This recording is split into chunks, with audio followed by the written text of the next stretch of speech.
Good afternoon, and thank you all so much. I just want to echo the thank yous. It's really a great honor for me to have been invited to speak to the Chicago Humanities Festival. I hope you're all having a wonderful time, and I look forward to our discussion at the end of my talk. You'll see I've got one slide. This will stay up the whole time that I'm talking. I don't like to do a whole lot with slides, but this gives us a few things to talk about at the end of my talk. Let me take you back a couple of years to June of 2015. When the U.S. Supreme Court released its 5-4 decision in Obergefell v. Hodges, which found a constitutional right to marriage for same-sex couples, along with separate opinions from each of the dissenting justices, I hardly need to remind you that the nation was as polarized as the court itself. Most progressives and liberals across the 50 states celebrated this ruling as a long overdue affirmation of equality for gay men and lesbians, while many conservatives and most conservative religious leaders condemned the decision. Some traditionalists blamed the decision on what one called the emotional terrorism of the left and identified it as a dire blow to religious liberty. And the influential Catholic lawyer Robert George, past chairman of the National Organization for Marriage, which was a group that opposed same-sex marriage, called the Obergefell decision, said that it should be viewed exactly as the Dred Scott decision was viewed in 1857 by Abraham Lincoln, as an anti-constitutional and illegitimate ruling in which the judiciary has attempted to usurp the authority of the people. That's a quote from Robbie George. Anger over that decision remains and utterly divides progressive Christians from their conservative Protestant and Catholic brothers and sisters, matching, of course, the broader divides in the nation. And in theory, of course, the Obergefell decision really turned same-sex marriage into settled law, of course. This should be done. But as we know, there have been a lot of attempts to undo or somehow dismantle this law. Just weeks after Obergefell came down, Kim Davis, you remember, a county clerk in Kentucky, became a media darling and a heroine on the right when she refused to authorize same-sex marriage, was even willing to go to jail for her religious beliefs. Now, these fiery emotions and legal wranglings over sex aren't limited, of course, to the issue of same-sex marriage. Let me take you back even farther. Shortly after 9/11, you might recall that a fundamentalist Christian leader, Jerry Falwell, appeared on national television and blamed the terroristic violence of 9/11 on, and this is his quote, "the pagans and the abortionists and the feminists, all of those who actively tried to secularize America," end quote. Another blamed the more recent shooting in Aurora, Colorado on a sin problem that he saw reflected in abortion, same-sex marriage, and so forth. That was Mike Huckabee.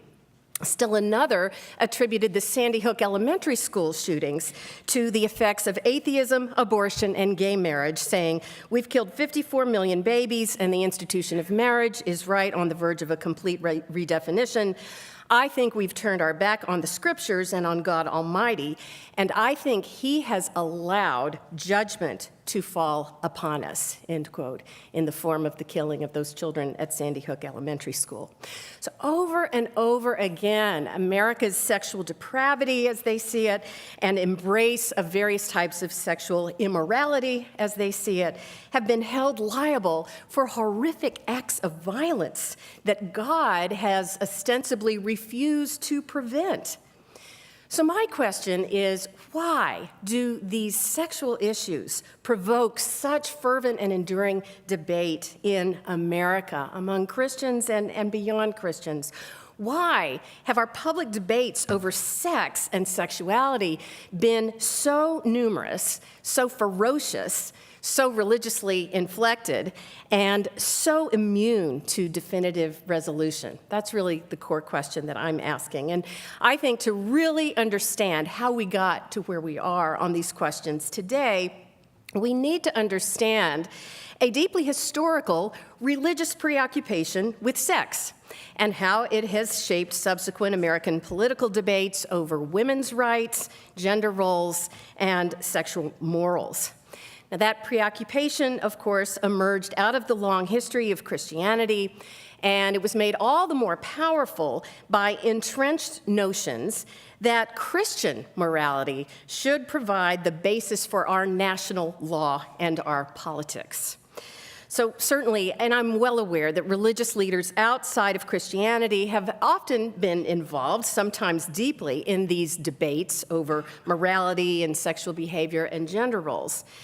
But for most of U.S. history, certainly until quite recently, Christians played a dominant role in American life and in the shaping of these laws and politics. And so too, Christians across the Protestant Catholic divide have been those most vigorously arguing about sex and mixing sex and politics and waging the most passionate battles in this arena.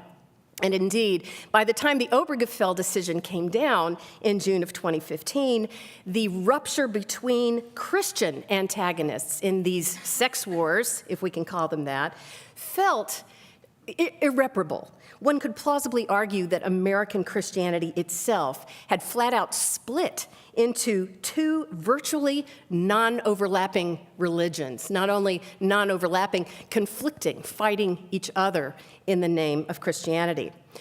So this book that I'm completing, Moral Combat, tells a story of how this came to be. And the way I see it, there's been a steady breakdown since the early 20th century of a one-time Christian consensus about sexual morality and gender roles.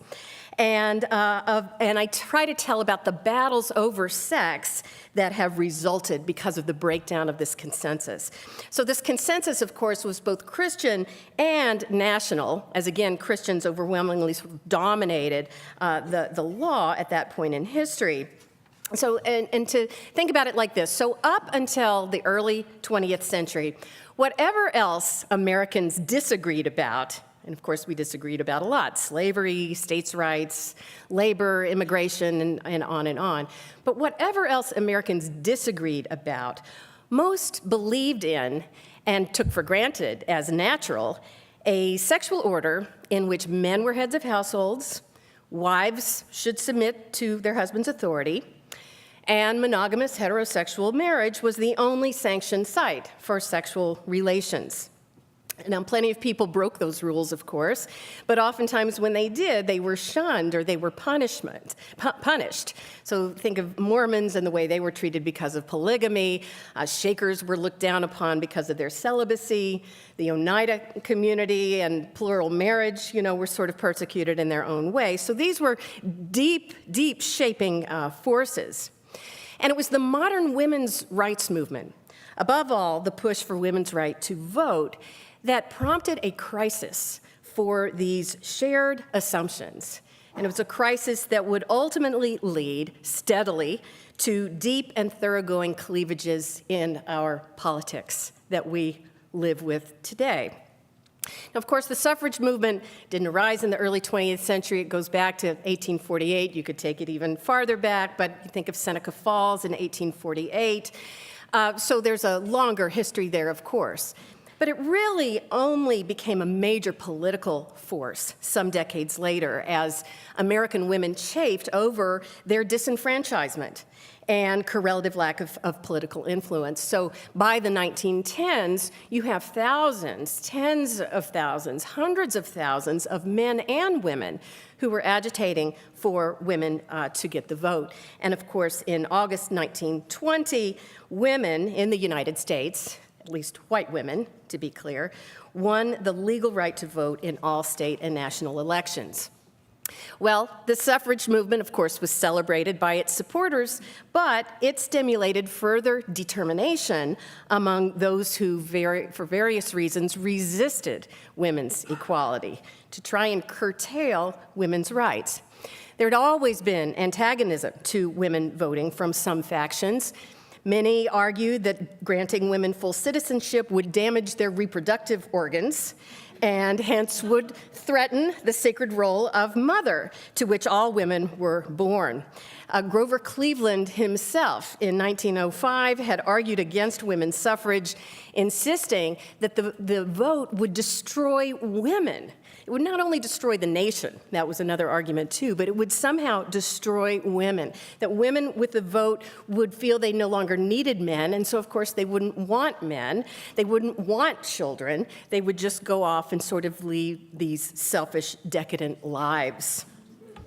And this was not just men making that argument. There were ample numbers of women as well, often conservative Protestant and Catholic women, who also believed that truly terrible things would happen if women got the right to vote. So again, they argued that getting the right to vote would not increase, but it would actually decrease women's influence in the political sphere and destroy home life. The women would become hungry for money and commercial employment and aloof to family once again, and it would end the protections that were afforded to women in marriage. And so it would encourage men to divorce their wives and leave them penniless. So this was sort of a, doomsday scenario that was often used in order to critique suffrage even after 1920. The greatest hostility to suffrage came from the Jim Crow South, by the way, where white conservative views of gender roles blended with an old states' rights suspicion of any federal political action, and especially in this case, action that might expand the vote to black women as well as to white.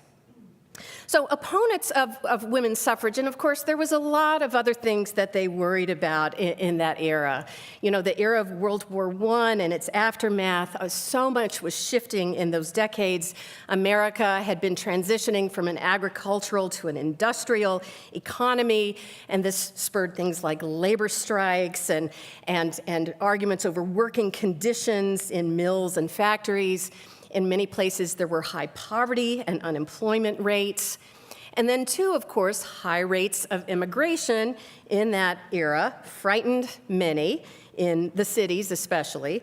And worries grew also about the spread of communism and anarchism and other radical philosophies that immigrants were supposedly bringing to America. So you think of the Red Scare of 1919 and 1920.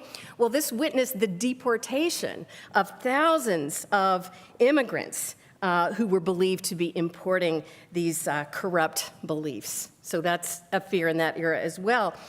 And while alcohol use had been greatly curbed by the 18th Amendment, which took place in January of 1920, the illegal activities that were spawned by prohibition and the organized crime that sort of resulted from, the ongoing thirst and desire for alcohol, these became other menaces to dread.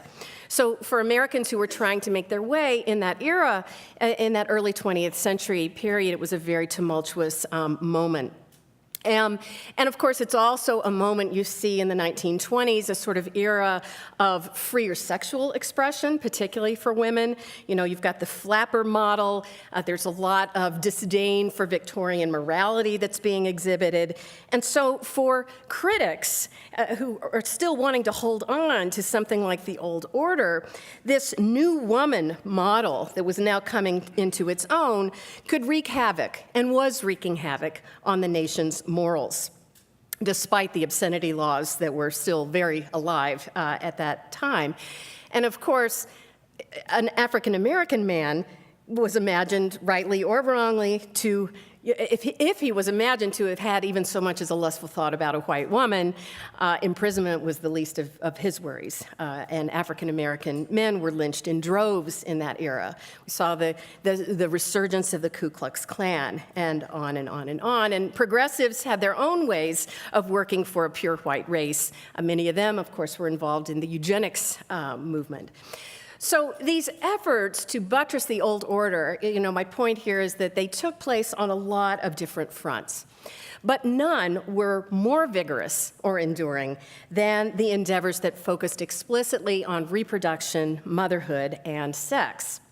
the arguments that were fueling these efforts echoed the suffrage crusade, with the one side, demanding women's rights, and their opponents citing such demands as the product, again, of selfish, ambitious, debauched, and anti-family values women.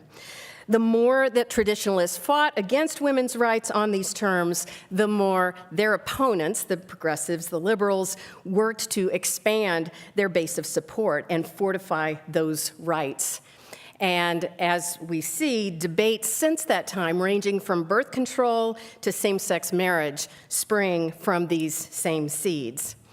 So in short, the intermixing of religion, sex, and politics took on a specific kind of urgency after the failure of anti-suffrage efforts in 1920.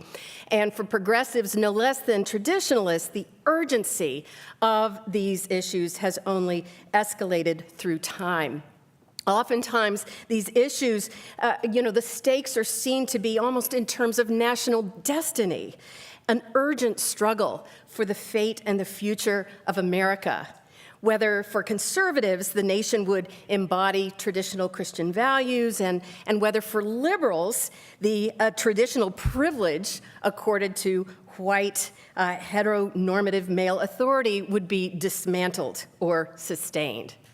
So if sex and gender, certainly these are not the only issues we have argued about over time, for sure, but they have nonetheless been key points of conflict in our public life from the time when women got the vote. And so the book that I've just finished that's coming out next month is trying to narrate this longer history as a way of not just going back to the 60s and everything happening there, but really going back a full century to the debates that happened 100 years ago. Now, for those who were working to sustain the old order, and I'm thinking about this really over time, I see a lot of this as being motivated by fear, and this gets talked about a lot today, the fear that's sort of motivating some of that. A fear that certain kinds of changes, will again destroy the nation. And what have the fears been about? I've seen three really key fears kind of erupting over time, over this past century. Fear that I've already talked about of women's freedom, first of all, especially freedom over their own bodies, as well as the ways that women's sexuality might call into question their dependence on men. So that gets evoked over and over again. Secondly, there's been a lot of moments of white fear of encroaching religious or ethnic others, right? And we've seen this over the past century. Oftentimes, for Protestants, especially early in the 20th century, this was manifested against Catholicism and Catholic power. It's been manifested against African Americans, Muslims writ large, and so forth. So these kind of groups that are seen to be coming in and changing everything about what we love about our nation. And then thirdly, there's this overwhelming, consistent, and very easily stoked fear that America, the nation itself, was once great, but it's now been pitched into grave decline. And that decline has been attributed largely to the evil activities, and most often the evil sexual activities, of some of its own citizens.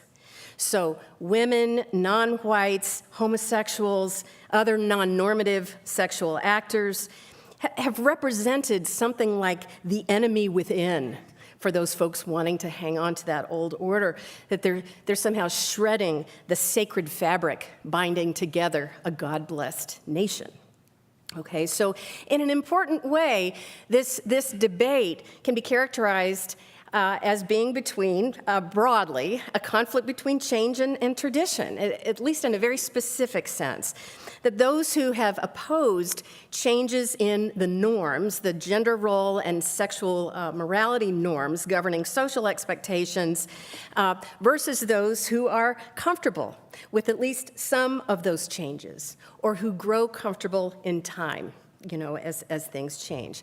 So the terminology here, I realize, and I always get called on this, is very, very tricky to use the terms. So critique me in our Q&A, but just for the sake of calling them something, those who call themselves traditionalist or conservative tend to be of the first mindset, right? Hanging on to the old order.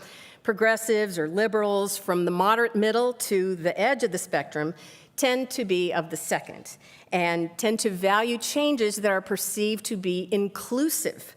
That is, that they expand the boundaries of power and influence for persons who were once excluded or marginalized or stigmatized for behaving outside the norm. And again, I know these are very imperfect, imprecise terms, and that many people are in between, or look like one for one issue and one for the other. That's all true. But the two camps kind of model, if we can see it that way, is not to suggest that there's only two coherent and singular points of view, but it's really to say that in all of the issues that I write about in this book, the overall clash politically has ultimately crystallized into two general sides. Those who have favored, to varying degrees, change and progress on this particular matter in question versus those who have sought to preserve tradition. And so over time, these divergent attitudes toward sex and sex morality became aligned with two increasingly divergent and oppositional outlooks on modern life itself. So one, again, was eager to be open to modern ideas, inclusive of eclecticism and expansive diversity and relatively accepting of women's equality and changing roles, while the competing outlook has longed for traditional order and has resisted many changes to the status quo and is wary of shifting gender norms and changing attitudes towards sexual morality. So these attitudes towards sex and sexuality in some way have signaled attitudes toward modernity itself, which I think is a really critical thing. Now, religiously, if we just look to the folks, coming out of the Christian tradition, it looks like this. Folks who are upholding the traditional order have tended to see male and female as fixed categories divinely created by God, right? So that's why you go back to the book of Genesis, God created, male and female, and so these, that has sort of biblical support. That's really critical. And those able to or wanting to accept or promote shifting gender roles and sexual norms have tended, and certainly tend today, to see gender on a more fluid spectrum, and even, of course, today, sex itself as being somewhat more fluid. So this is why I say the stance on sex has really become shorthand for an attitude toward contemporary challenges to tradition. And as we know, these competing outlooks didn't just exist in separate spheres, right? They have shaped and fed upon each other over time. There's been a sort of dialectical process over time. So if you think about progressive gains in liberalizing or legalizing certain practices, let's say birth control or sex education in public schools, that those successes served to confirm their conservative opponents' sense that modernity was sinful and sort of taking over and infringing on their rights. And so in turn, conservative efforts to fight back and restore the old values, this has confirmed progressives' sense that sexual liberation is utterly crucial to progress. So in other words, these rival attitudes have sort of been, as you say in the academy, mutually constitutive of each other. And each side has, of course, galvanized its own supporters with narratives of nightmare scenarios, sure to occur in the absence of immediate action. So we really cannot understand our own debates over same-sex rights, abortion, marriage, sex education, chastity, sexual harassment, and even religious exemptions for contraceptive coverage in healthcare until we go back to the past and attempt to understand the specific dialectical trajectory concerning sex. Now, let me shift gears slightly and go back again to 2015. 10 days before the release of Obergefell, a New York billionaire announced his candidacy for President of the United States.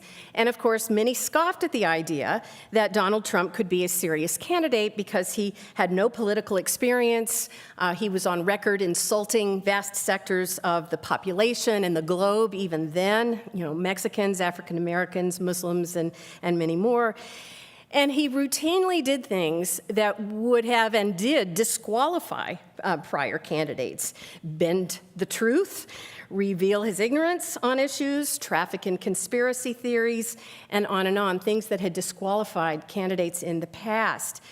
He seemed a particularly unlikely standard bearer for the contemporary Republican Party, given that he had no regular religious affiliation and held no discernible faith beyond the sort of Norman Vincent Peale positive thinking that he'd been raised with.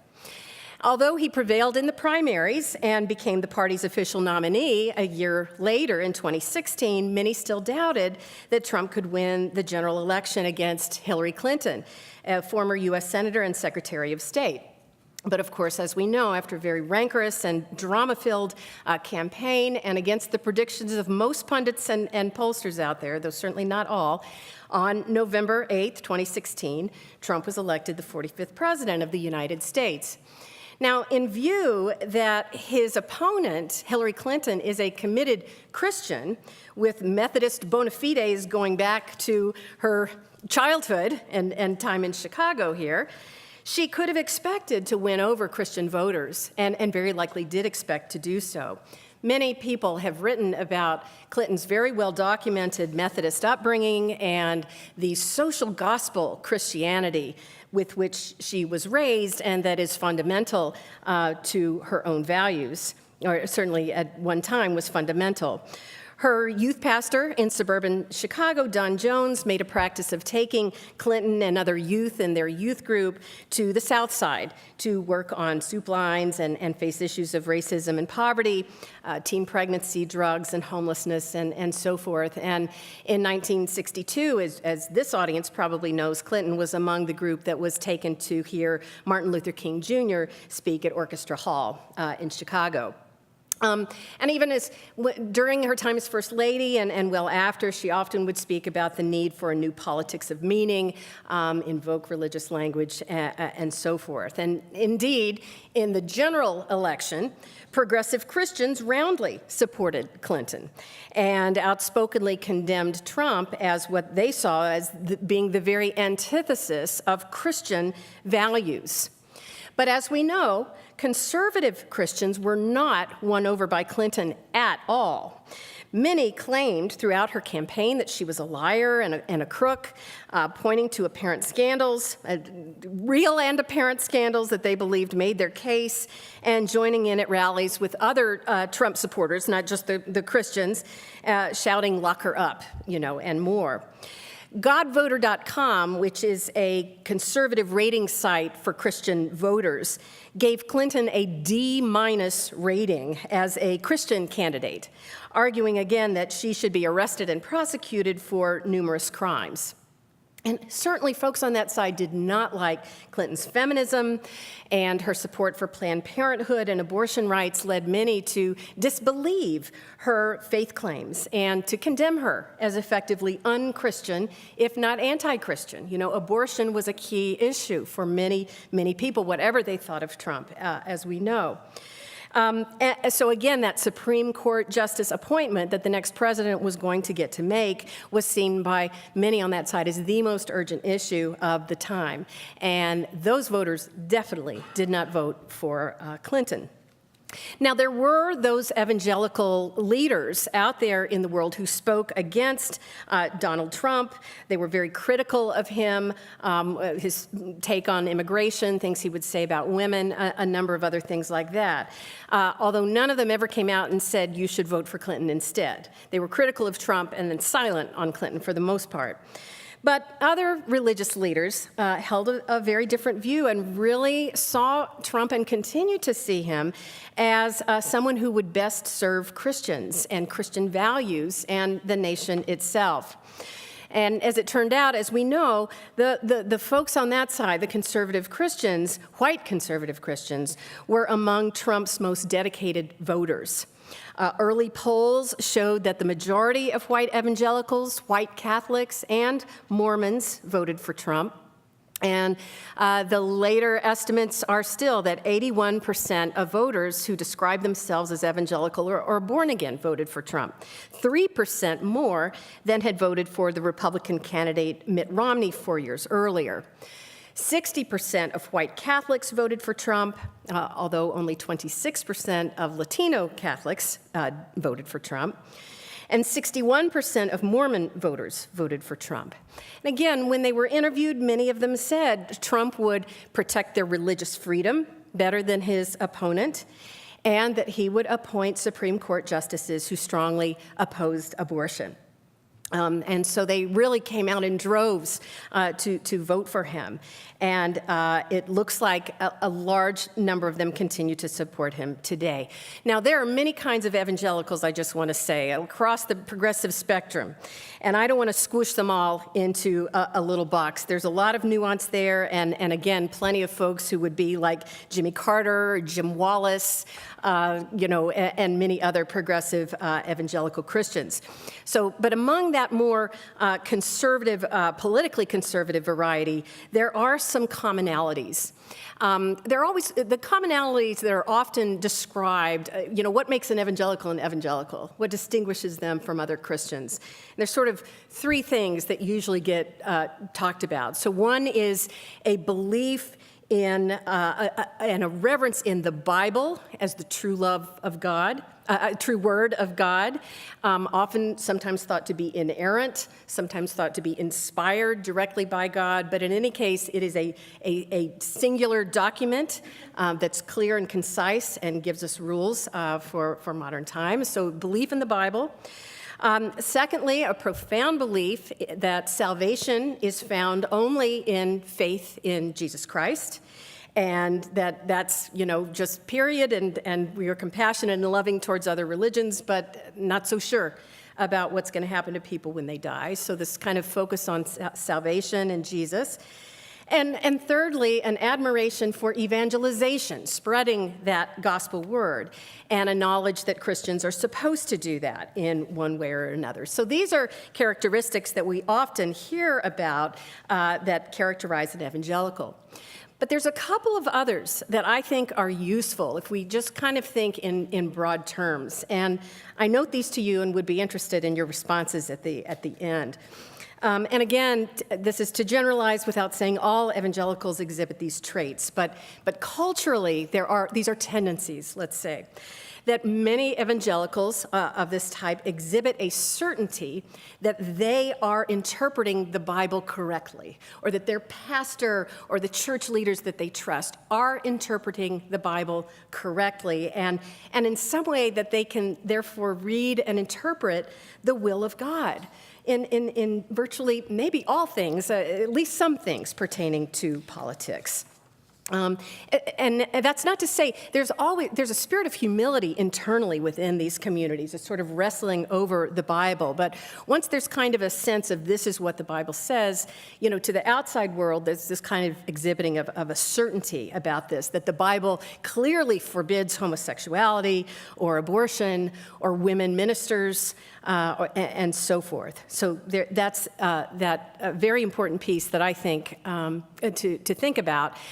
And the other characteristic that I think was not talked about and not often talked about in the media so much when we talk about evangelicals is a cultivated sense of outsiderhood. A sense of, we are in but not of the world, which is how evangelical, children and teenagers are raised to think of themselves. We are in but not of this world. And what does that mean? And oftentimes, evangelicals wear this as a sort of badge of pride, a sort of separation from all the gloom and awfulness of the world.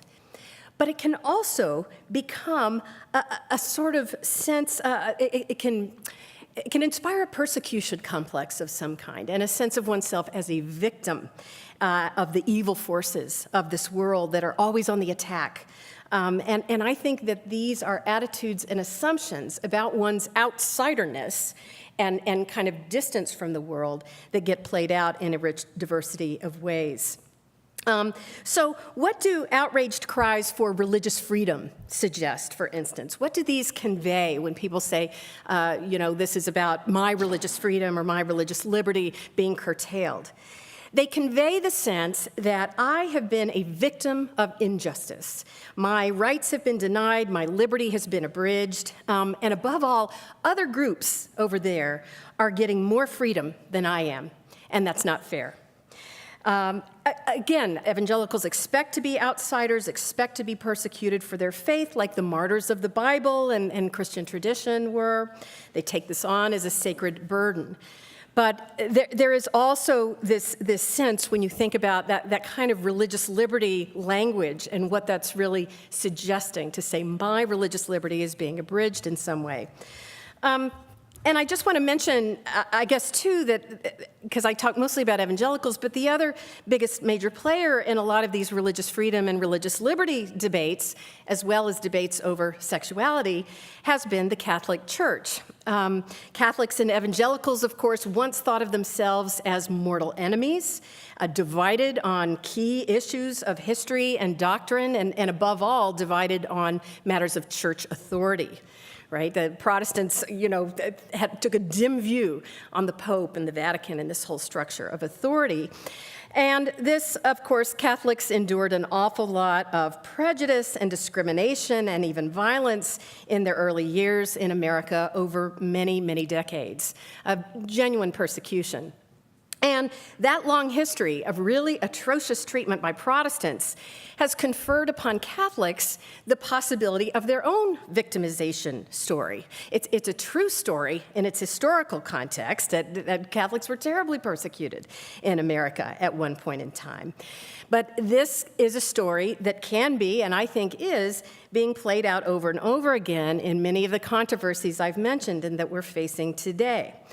And I just want to say, if there's a single thing that scholars of religion do in their teaching and research, it's to eradicate prejudice towards religious groups, right? We want to eradicate prejudice against Muslims, Mormons, Jews, Satanists, humanists, all of it.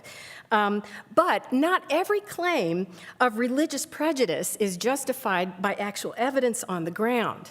So, sometimes I think these claims, you're being, anti my faith, anti-Christian, anti-Catholic, anti-evangelical, sometimes this is an intentional conversation stopper. So I would want to say that not every criticism of evangelical political strategy is anti-Christian. And not every action or sentiment against Little Sisters of the Poor is anti-Catholic. And not every question about the policies of the Israeli government is anti-Semitic, and so forth. You see what I'm saying? There's nuance here in some of these. But claims of victimization are very powerful in a democracy like ours that wants to be free of prejudice. And so these claims that I am being discriminated against give the victimized a perfect weapon for their cause, because who among us wants to victimize other people on the grounds of religion? So what I found in my own research about Christian attitudes towards sexuality, to bring it back to the sexuality stuff, over and over again, is I've seen a constant resort by morally aggrieved parties who don't like the way one of these issues is going, and that they claim religious persecution and the unjust abridgment of their religious liberty. So today's persistent claim that the state is infringing on my religious freedom, this has really been a constant claim over the past century at least. And the evidence really strongly suggests to me that these claims of infringement on religious liberty, religious freedom, are most powerful, sustainable, and most successfully spread among lay people when they are attached to traditional Christian ideas about gender roles and sexual practices. So opposition to even the public discussion of birth control in the 1920s, for instance, really was, again, that women would forsake their traditional God-given roles as wives and mothers. The debates over obscenity laws that took place around the publication of D.H. Lawrence's Lady Chatterley's Lover and, went on through James Joyce, Henry Miller, all the way to Judy Blume, that these have often been couched, again, as the necessary freedom for decent Christian parents to raise their children in a healthy, pure environment, free of that smut. The local battles that have often been waged by Catholics and Protestants over sex education and against sex education materials that have been prepared by public health officials, oftentimes these hinge on this argument that these materials infringe upon parents' rights and freedoms to teach their children what they believe is true and moral about appropriate sexual behavior, and on and on and on. So I think these are very common sorts of arguments that we hear in our public square today.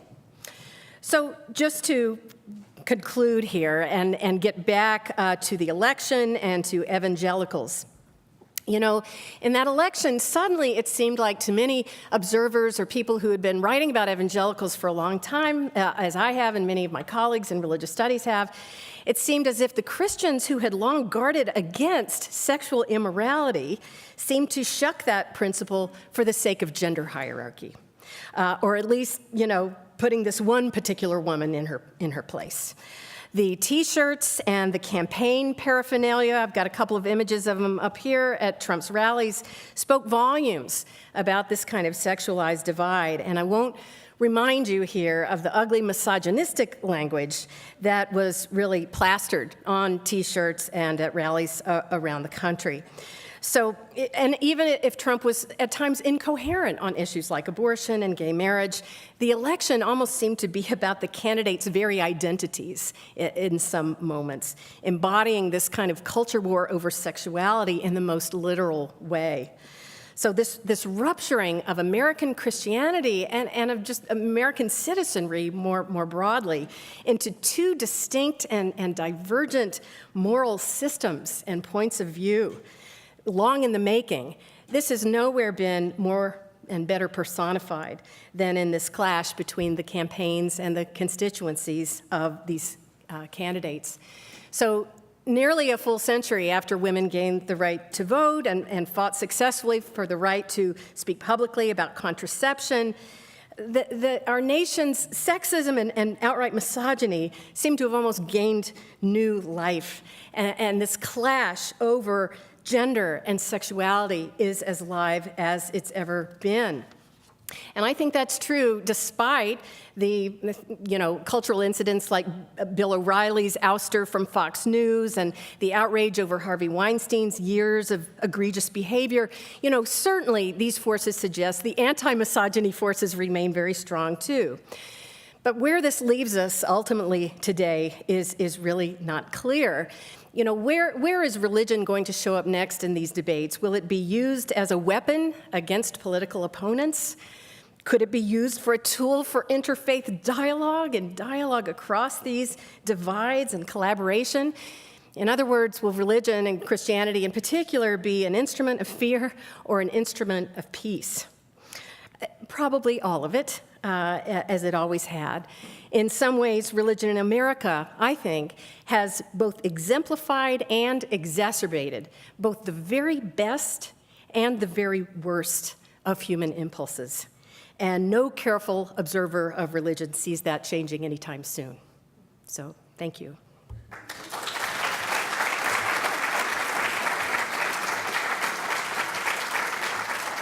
Thank you.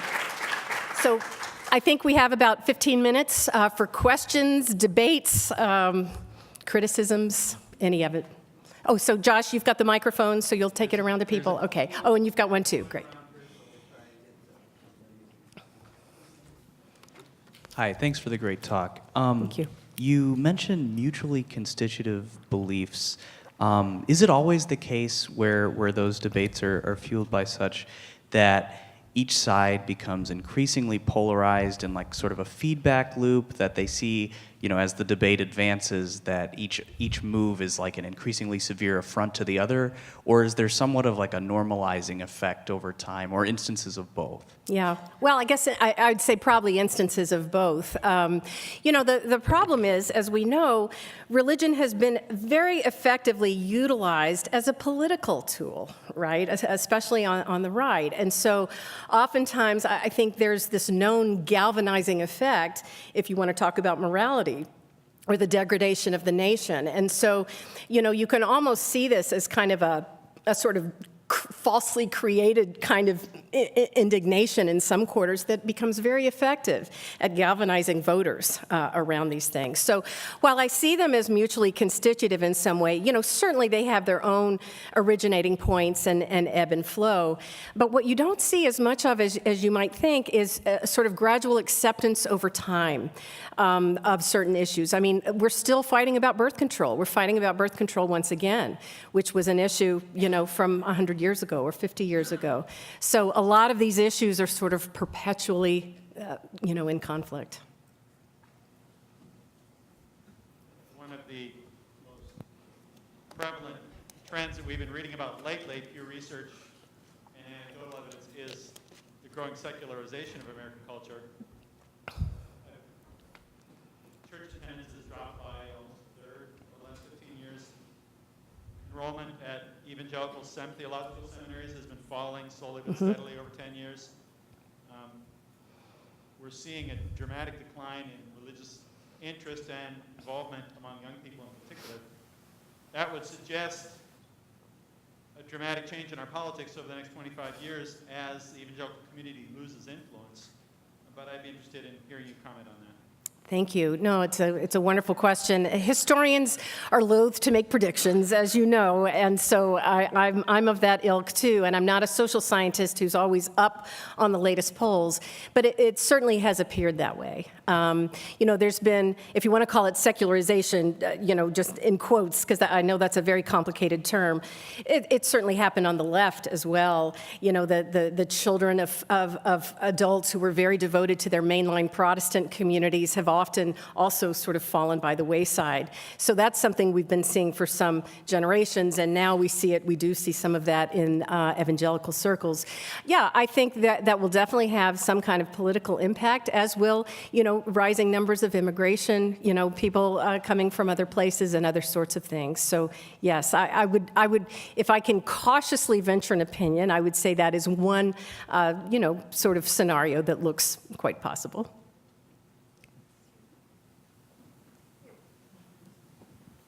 I really want to thank you for your talk. This is a discussion we were having last night and been ongoing for quite some time. Thank you. The question that I have in my mind is, can you offer a solution to begin to start building bridges instead of polarizing and building walls? Mm-hmm. And a second question is, if we take the position of taking a step back, do you think we just lose ground that we'd have to later fight harder to make up for? Mm. Or is it time to take a time out and a breather? Mm. Thank you. On your first question, I don't know if any of you saw this great article in the Boston Globe that I think just came out this morning that I read earlier today, focused on the town of York, Pennsylvania, and what happened in the high school and in the community after the election of Donald Trump. It's a very politically divided city-county kind of divide. And it's just been astonishing, the sort of anger and the violence and the kind of breakdown of community among people who were once very close. And what's interesting about this article, though, is the school efforts to address that. And going to your first question, how can we really get kids, high schoolers, to learn how to talk across these divides? What's difficult about that in this case that feels more difficult than it has in many other historical moments is that the value systems seem so completely misaligned that people often aren't willing. Why should I talk with someone, say many, who's got a Confederate flag, a guy in Pennsylvania who has no connection to the South, and says, born an American, a rebel by choice, has a bumper sticker on his car. So I think that's what becomes so tricky, is where do we bring people together? And we have become so divided, it's going to take, as we all know, an awful lot of work at an awful lot of levels, and in our educational system from the very beginning, to overcome, those deep divides. So I don't have a solution. I know many thoughtful people are working on that, in many levels, and I'm sure others of you know about efforts like that too. In terms of your second question, do we take a pause or keep fighting? I realize I'm not much of a fighter in certain kinds of ways. I've marched and done my part, but it's uncomfortable for me, and so it takes some effort, to sort of do that. But I think we have to keep at it. I think that pausing just allows the momentum, to just roll so hard on the other side. Hi. Great talk, thank you. 2 questions. One is, you mentioned that there are progressive evangelicals. Have you found any trend in terms of how they've been able to swing or expand evangelical ideology, specifically around embracing human rights? And I say that knowing that a few of my friends have said, human rights doctrine is not my doctrine, my only doctrine is the 10 Commandments. The other question, you briefly mentioned that white liberals were responsible for the eugenics movement. I didn't say responsible. Many participated in it. But it was also very much advanced by academia, and you're actually the second speaker that has said this in 2 days. Were there ways that values were exploited in that movement that could serve as like warning signs for us in this latest progressive movement? Oh, that's a nice question. Let me go in order. So in your first question, the progressive evangelicals, really, I realize I don't know as much about them as I know about the conservatives, just because of where I've spent my own research efforts over the years.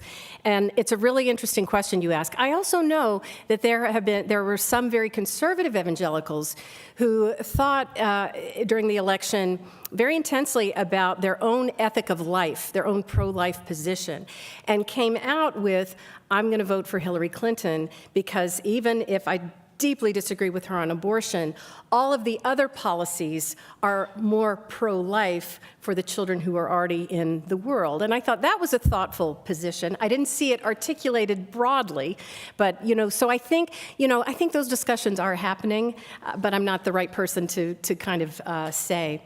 On eugenics, and you're absolutely right about that. Eugenics was sort of everywhere in this period, and people weren't sort of aware, or noticing or thinking through a lot of this. Yeah, I think there are a lot of lessons to learn about where are our own blindnesses in our own ideologies. I don't have a specific, here's the lesson to learn from that, but it is certainly a reminder for all of us that self-righteousness usually comes back to bite us. And, it's a good thing to remain humble, even about one's own most deeply held views and opinions.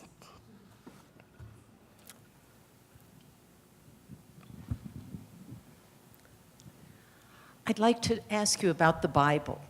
Suppose you have people who believe in the Bible as the revealed word of God, and they also know that the Bible was not written in English and that there have been different interpretations by knowledgeable people about the Bible. How can believers of that kind talk to the believers you're talking about? Yes, I love that question because that's how it's going to have to happen, right? It's not going to be lectured by secularists, is not going to go anywhere, in talking to conservative believers. It's going to take discussions among believers as you're really describing.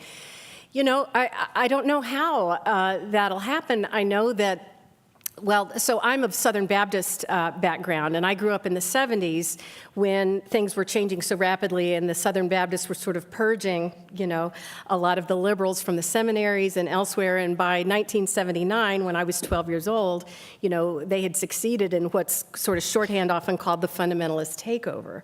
Now, other Baptists who still have a Bible belief, much as you described, they love the Bible, they're evangelical, but they also, have a somewhat more expansive sense of biblical history and interpretation. They're off now in their own churches, and so you've seen this real splitting, and the social scientists have showed this with other denominations, that you've really got church and religious settings that are really quite politically unified, and those folks aren't talking across those lines either. So it's really going to take intentional action, I think, and when I talk around the country about issues like this, these are the questions everyone is asking. How can we bridge, these divides? I think it is the most critical question, and in terms of what you're describing, it has to happen at that level. I absolutely agree. There's someone up here who's had their hand up, too, those of you with the mics. Oh, you got her. Okay. Oh, this is, okay, last question. Okay. I'll try to make it a good one. Thank you so much for your talk. I think that the thing that is so confounding is the nature of American politics and how communities are used at times by the politicians themselves to, to throw gasoline on the fire or to almost divert the sheep exactly the way they want. We saw in 2008, so many people were celebrating here, the presidency of the first African-American president. At the same time, LGBT people like myself were devastated by Prop 8. We're devastated by state, how many laws were then put on the books as a way to conjure the right kind of people to come out in the right kind of communities by the politicians.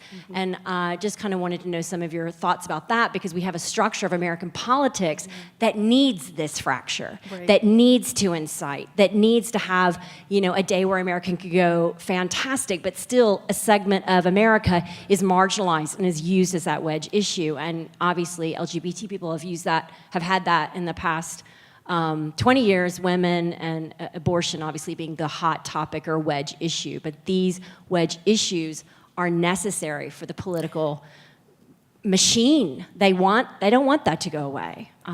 So I wish I could argue against you and say, no, you've got it all wrong. But I think you've got it right. And that is what is so difficult and painful about all of this, is that there are far more forces, if you want to see it this way, working to keep the system that we have and keep that conflict as sort of the driver, of votes and of politics, then there seem to be to really, develop some solutions to that, change the political system, and it's very, very difficult. I hate to end on such a note. But I think it's asking those questions and persisting. We persist in sort of trying to say we want a different system. We want to be able to have a voice, and we want to be able to talk across these issues in different ways. So thank you for the question. Maybe in 50 years, things will be different. Thank you all. I appreciate it.